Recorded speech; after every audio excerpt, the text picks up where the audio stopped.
ప్రభువుకు స్తోత్రాలు. కూడి వచ్చిన మీకు, కుటుంబ ప్రార్థన పెట్టుకున్నటువంటి బిడ్డలకి, ఈ మెసేజ్ చూస్తున్న వింటున్న అందరికీ వందనాలు. దేవునికి స్తోత్రాలు.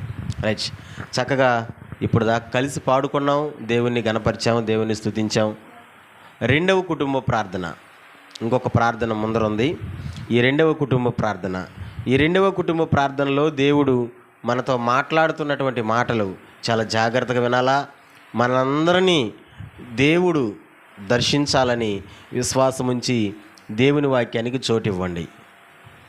రైట్, నిర్గమాకాండం 33వ అధ్యాయం ఒక మాట చదవదాము, అందరు రండి. నిర్గమాకాండం 33వ అధ్యాయం 15వ వచనాన్ని మనం చదవదాం. నిర్గమాకాండం 33వ అధ్యాయం 15వ వచనాన్ని మనం చదవదాం. మోషే, నీ సన్నిధి రాని ఎడల ఇక్కడ నుండి మమ్మును తోడుకొని పోకుము. దేవుడు ఈ మాటను మనందరి వినికిడిలో దీవించునుగాక. చిన్న ప్రార్థన చేద్దాం. పరిశుద్ధుడైన నా తండ్రి, పరమపిత, నీకు వందనాలు చెల్లిస్తున్నాను ప్రభా. నిర్గమాకాండం 33వ అధ్యాయం 15వ వచనములో నీ సన్నిధి అనేటువంటి మాటని మేము చదువుకున్నాం ప్రభా. ఈ మాట ద్వారా కుటుంబీకులతో, సంఘానితో, ఈ కార్యక్రమం చూస్తున్న ప్రతి బిడ్డతో మీరు మాట్లాడి మీరు మహిమ తెచ్చుకొనమని, వినగలిగిన చెవి, గ్రహించగలిగిన మనస్సును అనుగ్రహించమని, మాట్లాడుతున్న నన్ను కూడా నీ నోటి బోరగా మీరు వాడుకొని నా నోట నీ మాట వంచి కృప చూపమని మా ప్రభు అయిన యేసుక్రీస్తు నామములో ఈ మనవల్ని సన్నిధిలో పెట్టి అడిగి పొందుకొని ఉన్నాము తండ్రి. హల్లెలూయా. మనసారా చేతులెత్తి బిగ్గరగా హల్లెలూయా, పూర్ణ బలముతో చెప్పండి హల్లెలూయా. స్వరమెత్తి గట్టిగా చెప్పండి హల్లెలూయా. రైట్, వినాలి. మోషే దేవునితో మాట్లాడిన ఒక మాట మనం చదువుకున్నాం, బాగా వినాలి. మోషే ఎవరంటే దేవుడు పిలుచుకున్న ఒక వ్యక్తి, దేవుడు పిలుచుకున్న ఒక నాయకుడు. ఐగుప్తు దేశం నుంచి పాలు తేనెలు ప్రవహించే కనాను దేశానికి దేవుడు మోషే ద్వారా కొన్ని లక్షల మంది ప్రజల్ని నడిపిస్తున్నాడు. ఇంచుమించు 20 లక్షల మంది జనాభాని నడిపిస్తున్నాడు. నడిపించేటప్పుడు మార్గ మధ్యంలో సీనాయి అనే ఒక కొండ దగ్గరకు వచ్చారు వాళ్ళు. ఆ సీనాయి కొండ దగ్గరకు వచ్చేసరికి దేవుడు మోషేతో అన్నాడు, మోషే, నేను నీతో మాట్లాడాలా, కాబట్టి కొండెక్కిరా అన్నాడు. మోషే కొండెక్కిపోయాడు. 40 రోజులు ఉపవాసముతో ఆ సీనాయి కొండ మీద మోషే దేవునితో మాట్లాడుతున్నాడు, దేవుడు మోషేతో మాట్లాడుతున్నాడు. బాగా ఆలకించాలా. దేవునితో ముఖాముఖిగా మాట్లాడిన వ్యక్తి ఎవరన్నా ఉన్నారంటే ఆయన మోషే. దేవుణ్ణి చూచిన వ్యక్తి ఎవరన్నా ఉన్నారంటే మోషే. అంటే ముఖం చూడలేదు కానీ వెనక వీపును చూశాడు. అంత ధన్యకరమైనటువంటి వ్యక్తి మోషే. ఆ 40 రోజులు సీనాయి కొండ మీద ఉపవాసం ఉండి కిందకి దిగి వచ్చేసరికి కింద ఉన్న 2 లక్షల మంది ప్రజలు జనాభాతో ఏగడం అంటే సులభం అంటారా, కష్టం అంటారా? ఒరే, జనాభాతో ఏగడం అంటే సులభమా, కష్టమా? ఒక 10 మందితో ఏగడం అంటే, ఒక 50 మందితో ఏగడం అంటే, మాట్లాడండి, ఒక 100 మందితో, ఒక 1000 మందితో, కానీ లక్షల మంది ఉన్నారు అక్కడ జనం. ఈ జనం అంతా ఏం ఆలోచించారంటే 40 రోజులు అయిపోయింది మోషే సీనాయి కొండ మీదకు పోయి, కిందకి రాలా. ఖచ్చితంగా మోషే చచ్చిపోతాడు అక్కడ. ఎక్కడ? కొండపైన చచ్చిపోతాడు. తిండిలా, నీళ్ళిలా, ఏ పామైనా గరిచేసి ఉండొచ్చు, ఏ మృగమైనా తినేసి ఉండొచ్చు. ఇక మోషే మనకు లేడు.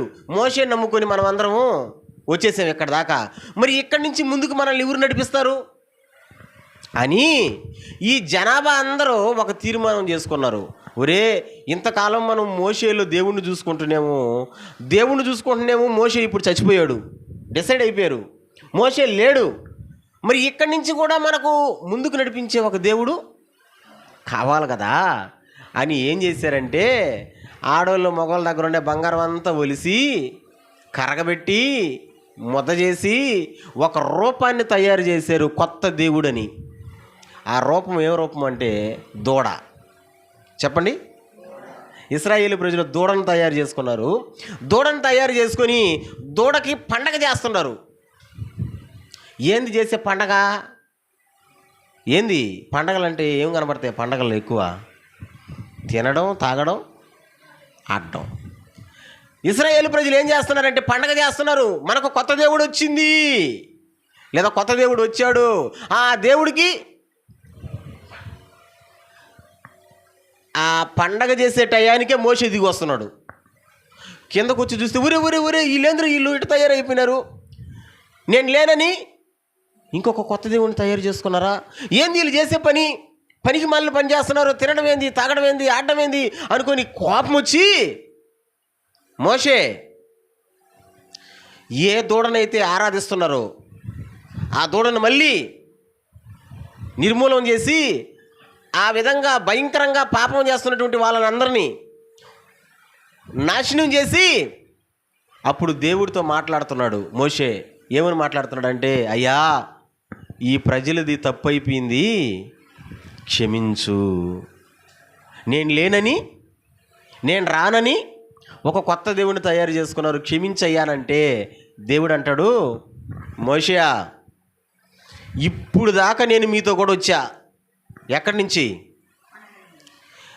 ఐగుప్తు నుంచి ఈ కొండ దాకా ఇప్పుడు దాకా నేను మీతో వచ్చా, మీతో కూడా నేను వచ్చా.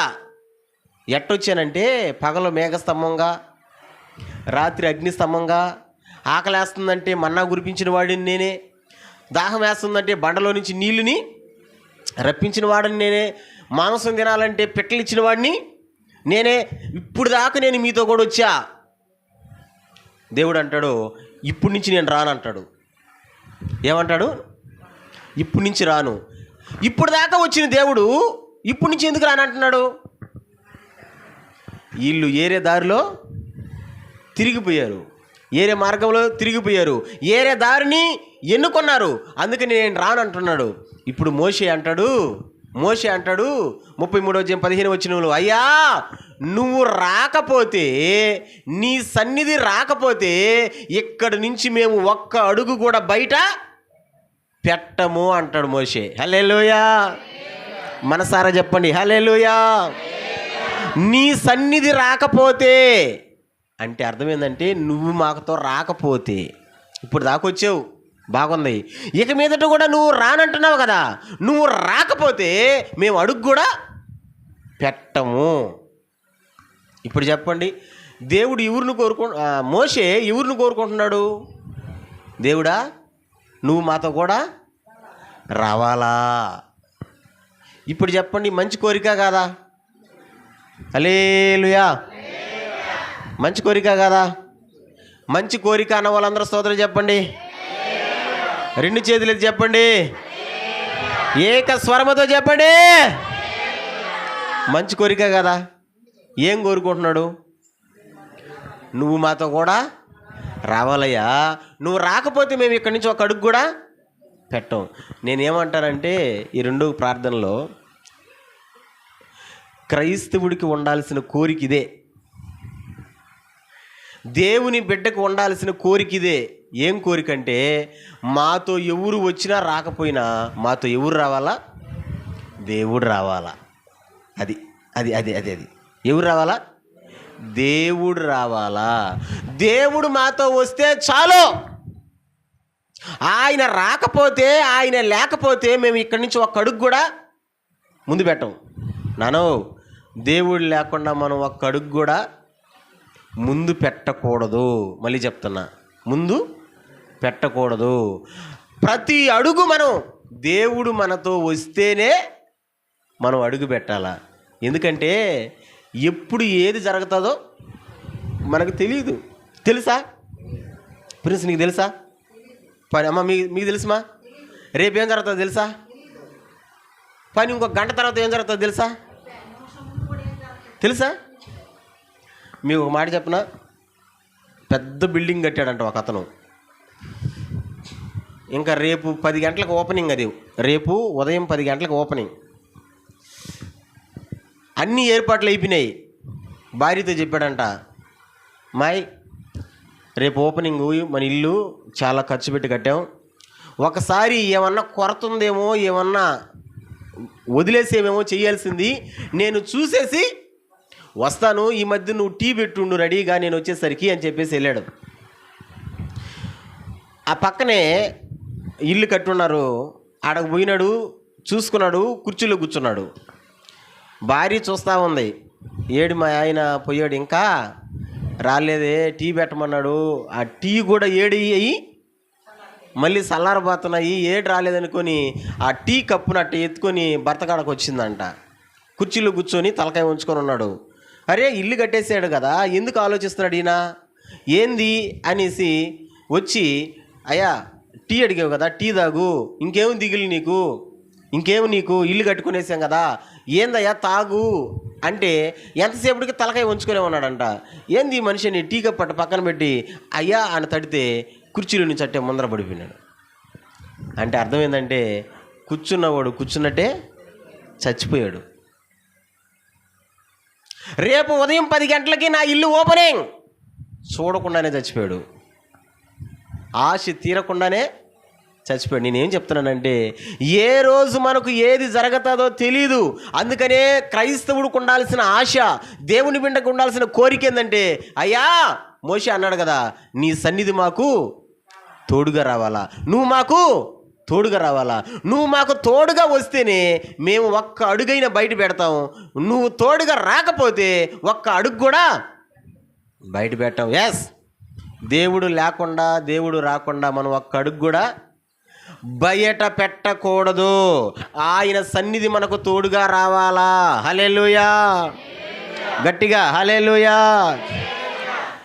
అర్థమవుతుంది కదా, ఎందుకు దేవుని సన్నిధిని తోడుగా రావాలా, నువ్వు ఆ సన్నిధి తోడుగా రాకపోతే మేము ఒక్క అడుగు కూడా ముందుకు పెట్టము అని ఎందుకు మోషే అంత నొక్కి చెప్పాడంటే, నన్ను వినండిరా, దేవుని సన్నిధి మనకు తోడుగా వస్తే ఏమేమి జరుగుతుందో ఒక 2-3 విషయాలు మీకు చెప్తా. దేవుని సన్నిధి మనకు తోడుగా వస్తే ఏమేమి జరుగుతుంది. మత్తయి సువార్తకు రండి. దేవుని సన్నిధి మనకు తోడుగా వస్తే మనకి ఏమేమి జరుగుతుంది. మత్తయి సువార్తకు రండి, 11వ అధ్యాయం 28 వచ్చిన చూడండి.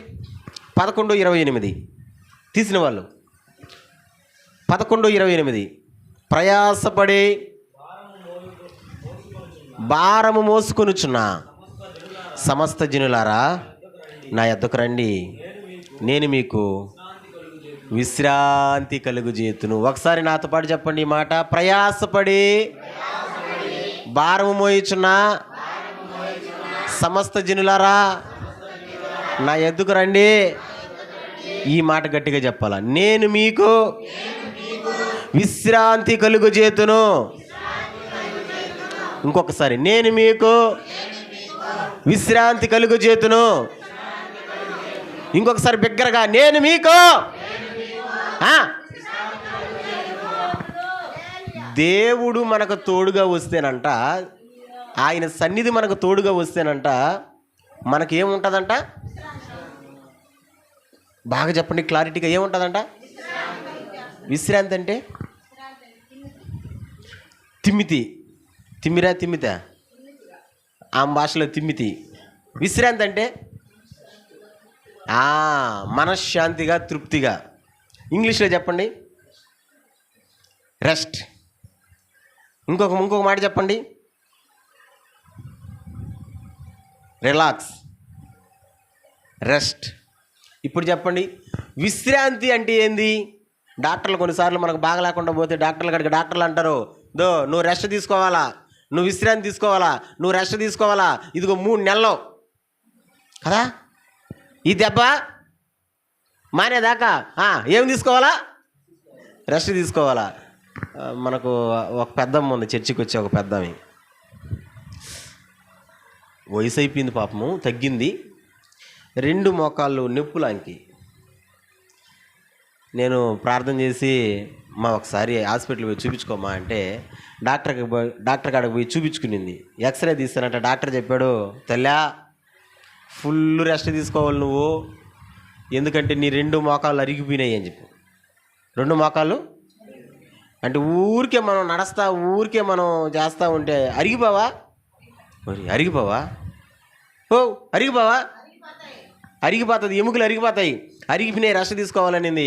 ఆమె కాలు చాపుకొని ఆడస్తా వచ్చి, సారా నా కొరకు ప్రార్థన చేయి. నేను చేస్తున్నానమ్మా ప్రార్థన, కానీ డాక్టర్ చెప్పినట్టు నువ్వు చేస్తున్నావంటే ఆ తల్లి ఒక మాట అనింది, సారా నేను విశ్రాంతి తీసుకుంటా నాకు బువ్వ ఎట్టొస్తుంది?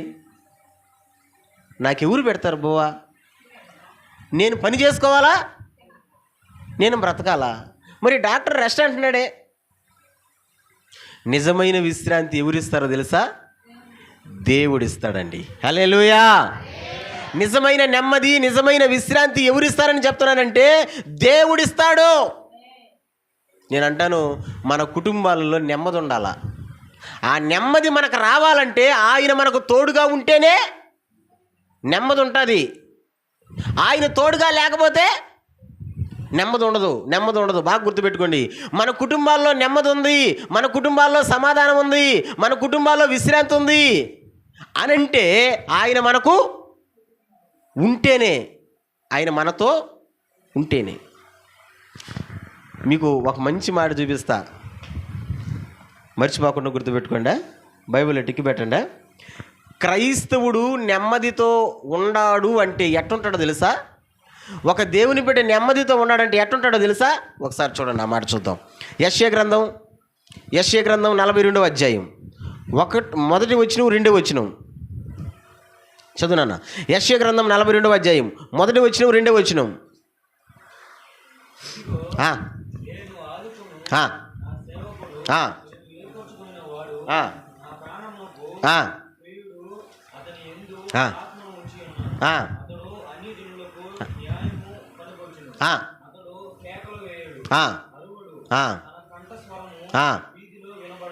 అబ్బాబాబాబా, దేవుని బిడ్డలంట నెమ్మదితో ఉంటే ఎట్టుంటారంటే, ఆ మాట చదువురా. అతడు పై మాట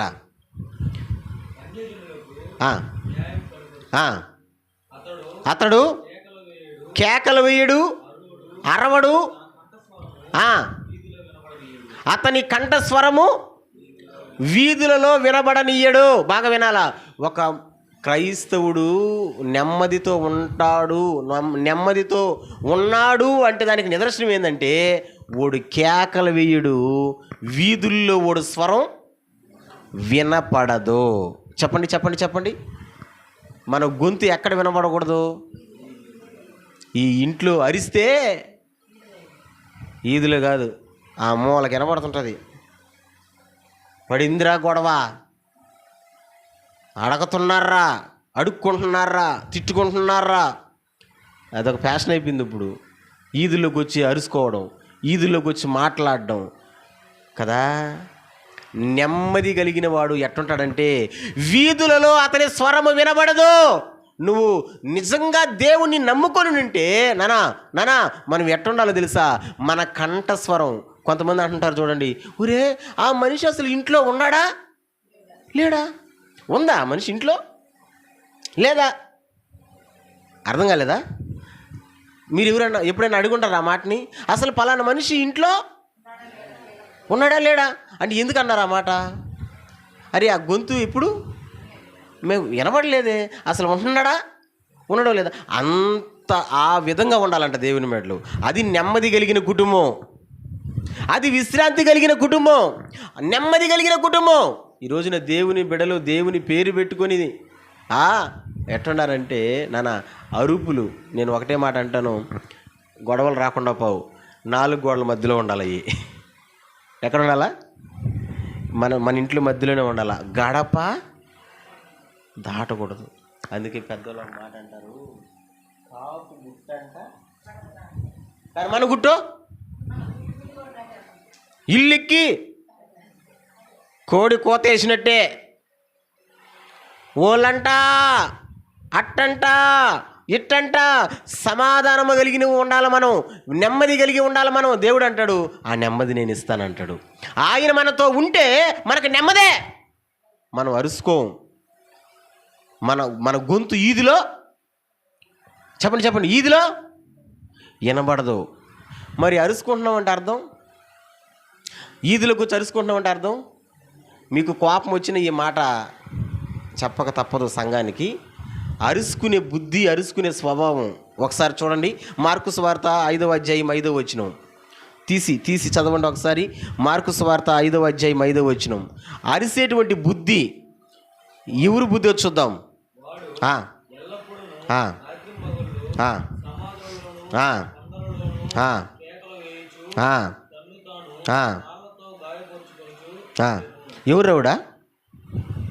ఎవరుడా అరే ఎవరాడా? శానాదయం పట్టినాడు, దెయ్యం పట్టుకున్నవాడు. ఏం చేస్తాడంట? దెయ్యం పట్టుకున్నవాడు. సాంసన్ చెప్తున్నాడు, మీరు వచ్చి నువ్వు చూపిస్తే కూడా చెప్పలేకపోతున్నారే. దెయ్యం పట్టుకున్నవాడు ఏం చేస్తాడంట? ఇప్పుడు చదువు, వచ్చినండి మళ్ళీ రిపీట్. వాడు అంటే దెయ్యం పట్టుకున్నవాడు ఎల్లప్పుడూ పొగులు రాత్రి వాడు ఇంట్లో ఉండడు, సమాధుల్లో ఉంటాడు, కొండల్లో ఉంటాడు. ఏం చేస్తాడంట? చెప్పండి, మీరా చెప్పడం లేదు. మీరు ఏం చేస్తాడంట? ఏం చేస్తాడమ్మా? ఓ శాంతమ్మా, ఏం చేస్తాడంట? ఎవరు అరిసే బుద్ధి ఎవరిదా?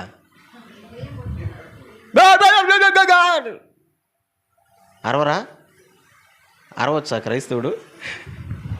దేవుని బిడ్డలు అరవచ్చా? మన కంఠం వీధిలో వినబడకూడదంట, మన గొంతు వీధిలో వినబడకూడదు. అది నెమ్మది కలిగిన కుటుంబం, దేవుడు శాంతి ఇచ్చినటువంటి కుటుంబం కదా. అరిసే బుద్ధి ఎవరిది? పక్కాగా చెప్పచ్చు. ఈదిలోకి వచ్చి మనం అరుచుకుంటున్నామంటే, అరస్తున్నామంటే అది ఆ బుద్ధి ఎవరిదంట? దయ్యపు బుద్ధి. కానీ దేవుడు అంటాడు, నా స్వరము, అతని స్వరము కూడా వినబడదు బయట అంటాడు. దేవునికి స్తోత్రం చెప్పండి, మంచిగా చెప్పండి. దేవుడు గనక మనతో ఉంటే మనకు సమాధానం ఉంటుంది.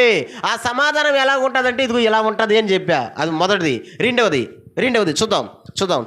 నిర్గమాకాండం 8వ అధ్యాయం 23వ వచనం చూద్దాం. దేవుడు మనకు తోడుగా ఉంటే మనం ఎలా ఉంటాం?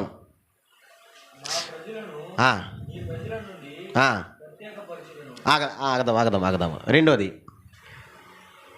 తీసారా? సరే, నాతో పాటు చదవండి. నా ప్రజలను నీ ప్రజల నుండి ప్రత్యేకపరచెదను. ఇంకొకసారి.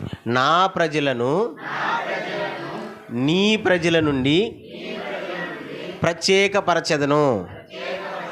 సౌండ్. Ready, start. నా ప్రజలను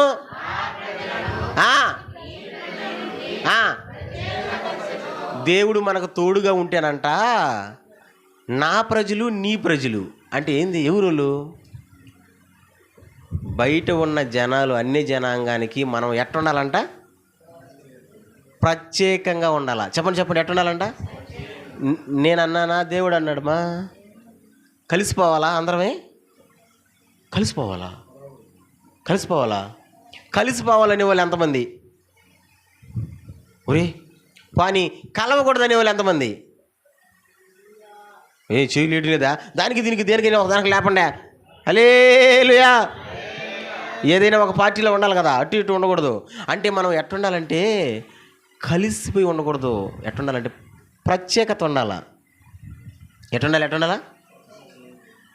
నువ్వు పెళ్ళికి పోయినా, నువ్వు చావుకు పోయినా, నువ్వు కర్మంత్రానికి పోయినా, వయసుకు వచ్చిన కార్యానికి పోయినా, దేనికి పోయినా అంటే వాళ్ళతో తినండి, కానీ నువ్వు ప్రత్యేకంగా ఉండాలా.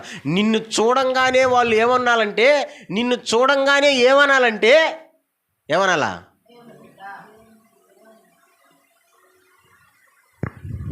ఈరోజు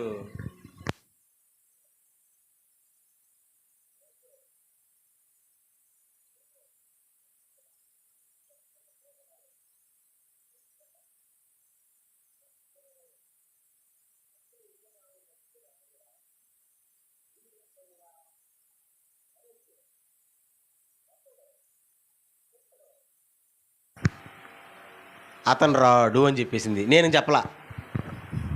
చెప్పలేదు మో. అతను రాడు అని చెప్పింది. ఎందుకు చెప్పిందో చెప్పండి. నేను చెప్పానా? బైబిల్ అంటుంది ప్రత్యేకపరచెదను. మనం చెప్పలే, మన ముఖాలు చూడంగానే ప్రత్యేకం కనబడాలా, మన మాట తీరుగా చూడంగానే ప్రత్యేకం కనబడాలా, మనం వేసుకునేటువంటి డ్రెస్అప్ చూడంగానే ప్రత్యేకము, కలిసి కాదు బిడ్డా. మనం ఎట్టుండాలంటే దేవుని సన్నిధి మనకు తోడుగా ఉంటే మనం ప్రత్యేకంగా కనిపించాలా, ఉండాలంతే. దేవునికి స్తోత్రం. సౌండ్ పెట్టండి హల్లెలూయా. కలవకూడదు. చెప్పండి ఏం చేయకూడదు? మీకు ఒక చిన్న మాట చెప్తా. కాకిని ఎంతమంది చూశారు? కోకిలని ఎంతమంది చూశారు? రెండు ఎట్టుంటాయి? రెండు ఎట్టుంటాయి? కోకిలకి ఒళ్ళు బద్ధకం. ఎంత బద్ధకం అంటే గుడ్డు పెడుతుంది కానీ గుడ్డు పొదగదు. గుడ్డు పెడుతుంది, గుడ్డు పొదగదు. ఈ కోకిల ఏం చేస్తుందంటే కాకి గూట్లో గుడ్లు పెట్టేసి వచ్చేస్తుంది. ఇప్పుడు ఆ కాకి నా గుడ్డే కదా ఇది అనుకొని శుభ్రంగా పొదిగి పిల్లలను చేస్తుంది. ఆ పిల్ల ఈ పిల్ల రెండు ఒకటేగా ఉంటాయి. మేపు పెడుతుంది, సాగుతుంది. కొంతకాలం అయిన తర్వాత అరస్తాయిగా. అరస్తాయి అరవా? అరస్తాయి. ఇప్పుడు చెప్పండి, కాకి పిల్ల ఎట్ట అరుస్తుంది? కా కా కా అని అరుస్తుంది. మరి కోకిలి పిల్ల ఎట్ట అరుస్తుంది? కుహు కుహు అని అరుస్తుంది. అప్పుడు చూస్తుంది పెద్ద కాకి, ఒరే నా బిడ్డ అనుకున్నాను రా దీన్నా, ఇది నా బిడ్డ కాదో, ఇది ఎవరి బిడ్డ, అది ఏరే జాతికి చెందిన బిడ్డ అని పైనుంచి తోసేస్తుంది. అందుకని కోకిలలు ఎక్కువ కనబడవు. మనకు ఎక్కువ కనబడేది ఎవరు? కాకిలే కనబడతాయి. కోకిలలు తక్కువ ఎందుకు కనబడతాయి అంటే పైనుంచి తోసేస్తుందా, అది బతికితే బతికా, సస్తే చదివా. 100లో 1 బతుకుతుంది, మిగిలినటివి చచ్చిపోతాయి. అంటే కాకి ఏం చెప్తుందంటే కలర్లో ఒకటైనా నువ్వేరు నేను వేరు, రెక్కలు ఒకటైనా నువ్వేరు నేను వేరు. ఎస్, లోకంలో ఎంతమంది మనుషులు ఉన్నా సరే వాళ్ళు వేరు. అది ప్రత్యేకం. అంటే వాళ్ళు ఎవరైనా కావచ్చు. స్తోత్రం చెప్పండి. మీ మేనమామ కావచ్చు, మీ మేనత్త కావచ్చు, ఎవరైనా కావచ్చు. దేవుని తెగ వేరు. చెప్పండి దేవుని తెగ వేరు, బయట ఉన్న తెగ. కానీ మనం చేసే పెద్ద తప్పు ఏంటంటే వాళ్ళలో వీళ్ళలో వాళ్ళు కలిసిపోతున్నాం. కానీ బైబిల్ అంటుంది ఎవరైతే ఆయన సన్నిధి తోడుగా వస్తుందో అప్పుడు వాళ్ళు ఎట్టుంటారంట, మనల్ని చూసి ఓలే చెప్పాలా. అర్థం కావాలా? మనల్ని చూసి మనం చెప్పవలసిన అవసరం లే. ఏమ్మా, మనం చెప్పాల్సిన అవసరం లే. ఓళ్ళకే తెలిసి వాళ్ళే చెప్పాలా వీళ్ళు ప్రత్యేకించబడిన జనాంగమని. స్తోత్రం చెప్పండి. ఈ మాట వచ్చినప్పుడంతా నేను ఒక మాట చెప్తా ఉంటా, గుర్తుందో లేదో మళ్ళీ చెప్తున్నా. చీకట్లో అన్ని పురుగులు కలిసిపోతాయి చీకట్లో, కానీ మినుగురు పురుగు మాత్రం కలవదు, ప్రత్యేకంగా ఎలగతుంటుంది. ఇది క్రైస్తవం అంటే. స్తోత్రం చెప్పండి. హల్లెలూయా. ఒక ప్రత్యేకత కలిగి ఉంటారు దేవుని సన్నిధి తోడుగా ఉంటే. 2 చెప్పేశా. దేవుని సన్నిధి తోడుగా ఉంటే ఎట్టంటారు? నెంబర్ 1 విశ్రాంతి, నెమ్మదితో ఉంటారు. నెమ్మదితో ఉంటారంటే ఎట్ట వివరించి చెప్పాను దాన్ని.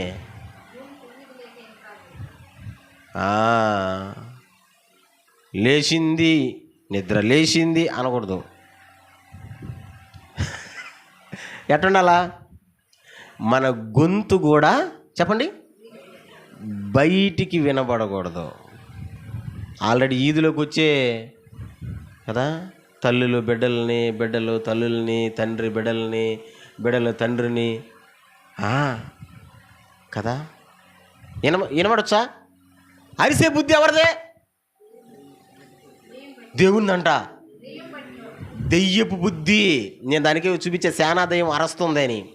అది నెమ్మది కలిగి ఉంటారు.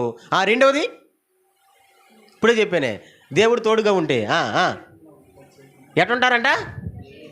పాలల్లో నీళ్ళలాగా. అవునా? పాలల్లో నీళ్ళలాగా కాదు, ప్రత్యేకత ఉండాలా. అది మనల్ని చూడంగానే బయట వెళ్ళే ఎత్తుకోవాలా. స్తోత్రం చెప్పండి. లాస్ట్ అండ్ ఫైనల్ రోమపత్రిక 8:37. Last and final. దేవుని సన్నిధి మనకు తోడుగా ఉంటే మనం ఎలా ఉంటాం? 8:37. ఆ, ఆ, ఆ, ఆ. భలే మాట ఉంది కదా. వీటన్నిటిలో అత్యధిక విజయము పొందుచున్నాము. దేవునికి స్తోత్రం. దేవుని సన్నిధి మనకు తోడుగా ఉంటేనంట మనకు విజయం. చెప్పండి చెప్పండి, ఏంటది?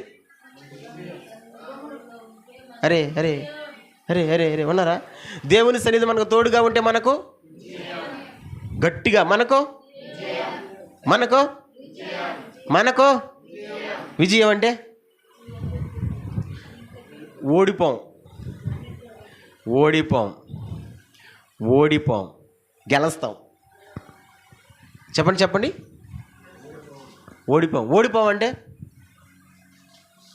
ఇప్పుడు ఉదాహరణకి మనం ఏదన్నా ఒకటి కావాలనుకున్నాం, నా వల్ల కాదులే అనుకుని ఓడిపోం. కావాలనుకున్న దాన్ని కదా. పాప మా అన్నోళ్ళు ఇల్లు కొనేటప్పుడు కూడా కదా, అన్న గెలిచారు ఓడిపోయారన్నా? గెలిచారు. అది ఓడిపోయారా? నేను చిన్నప్పుడు ఆట ఆడుకునేది, ఒక పుల్ల ఒకటి నాటి భూమికి ముందర ఒకటి ఇంకొకటి చక్రం లాగబెట్టి, ఇదే నేను ఇప్పుడు గేరేస్తున్నా అంటే కారు తోలుతున్నా చిన్నప్పుడు. ఇదిగో నేను ఇప్పుడు స్టీరింగ్ తిప్పుతున్నా. ఎప్పుడా కోరుకునింది నాకు చిన్నప్పుడు. ఓడిపోయానంటారా గెలిచానంటారా? మరి చెప్పండి రా, ఓడిపోయానా గెలిచానా? అందరూ ఫస్ట్లో కారు కొనుక్కున్న వాళ్ళు ఒకే కారులో ఉండరు. ఇప్పుడు నేనే ఒకటి మార్చేసి ఇంకొకటి కూడా కొనుక్కున్నా. రెండోది నేను కొనుక్కోలా, దేవుడు నాకిచ్చాడు. ఓడిపోయానా గెలిచానా? చెప్పండి, ఓడిపోయానా గెలిచానా? గట్టిగా చెప్పండి, ఓడిపోయానా గెలిచానా? అనుకున్న ప్రతి పనిలో ఓడిపోం, మనం గెలుస్తాం. ఇదే కాదు, ఈ ఒక్క సందర్భంలోనే కాదు, నువ్వు ఏది చెయ్యాలన్నా సరే, నేను ఫలానా చెయ్యాలనుకున్నాను, చేయలేకపోయా, నా శక్తి చాలడంలా, నా బలం చాలడంలా అనే మాట నీ నోటికి రాదు. దేవుడు గెలిపిస్తాడంట ఆయన సన్నిధి తోడుగా ఉంటే. స్తోత్రం. ఆయన సన్నిధి తోడుగా ఉంటే దేవుడు గెలిపిస్తాడు. మనల్ని ఓడిపోనివ్వడు. పాట పాడుతుంటాం చూడండి మనం, నేను ఓడిపోనయా నా పక్షానుండగా నీవు నా తోడుండగా. అవును, దేవుడు మనకు తోడుగా ఉంటే, దేవుని సన్నిధి మనకు తోడుగా ఉంటే మనము ఓడిపోము. మనం ఏం చేస్తామంట?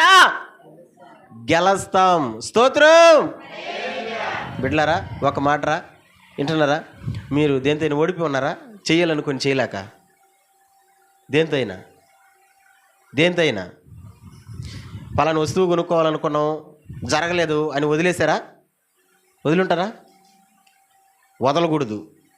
అది గెలవడం అంటే. దేవుని సన్నిధి నీకు తోడుగా ఉంటే వదలకూడదు, ఓడిపోకూడదు. దేవుడే గెలిపిస్తాడు. అది ఏదైనా సరే, అది ఎంతదైనా సరే, అది ఏదైనా సరే. ఎందుకంటే మన పక్షానంగా ఉండే దేవుడు శాతరానోడు, శాతగానోడు కాదు. నువ్వు అడిగి తీసుకోగలిగితే సత్తా కలిగినోడు. స్తోత్రం చెప్దామా? ఆయన ఇచ్చేదానికి, ఆయన పెట్టేదానికి ఆయన చేతరాదని కాదు, నువ్వు తీసుకునే సత్తా నీకు ఉండాలా. దేవుడు గెలిపిస్తాడు. ఏ విషయంలో అయినా సరే మనం ఓడిపోనుగాక ఓడిపోం. చాలామంది అంటూ ఉంటారు, పలానా దగ్గరకు పోవాలనుకుంటున్నా నేను, కానీ పోలేకపోతున్నా. నేను ఈరోజు తినాలనుకుంటున్నా, కానీ ఎందుకంటే కాగితం మారిస్తేనంట ఏమైపోద్దంట. మీరు ఎప్పుడైనా సరే ఒక 10 రూపాయల కోసం 500 రూపాయల కాగితం మార్చుంటారా? చాలామంది మారవరు, 99% మారవరు. ఎందుకంటే 10 రూపాయల కోసం 500 ఏడ మారుస్తావులేండి, చంపేసుకుంటారు ఆ కోరికని. వాడికి మసాలా సోడా తాగాలని ఉంటుంది, కానీ జోబిలో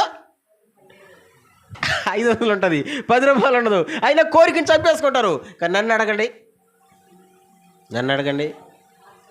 నన్ను అడగండి, ఛాన్సే లే. అది 500 కాదు, 2000 కాగితం కాదు, కొట్టే బద్దలా ఎందుకంటే నాకు ఇప్పుడు తాగాలని ఉంది అంతే, నేను తినాలనుకుంటున్నా అంతే. తాగాలనుకుంటున్నది ఏరే దారులకు వేరు తల్లి ఆ బంగారు కొండలారా, నేను వాటి గురించి నేను చెప్పడం వల్ల ఎస్ మనం ఓడిపోకుండా మనలను గెలిపిస్తాడు దేవుడు. ఎప్పుడంటే ఆయన సన్నిధి మనకు తోడుగా ఉంటే. టకటగా చెప్పండి, ఆయన సన్నిధి తోడుగా ఉంటే మనకి ఏమేమి జరుగుతాయి? నెంబర్ 1 విశ్రాంతి దొరుకుతుంది. నెంబర్ 2 ప్రత్యేకత దొరుకుతుంది. నెంబర్ 3 గెలుస్తాం, ఓడిపోం.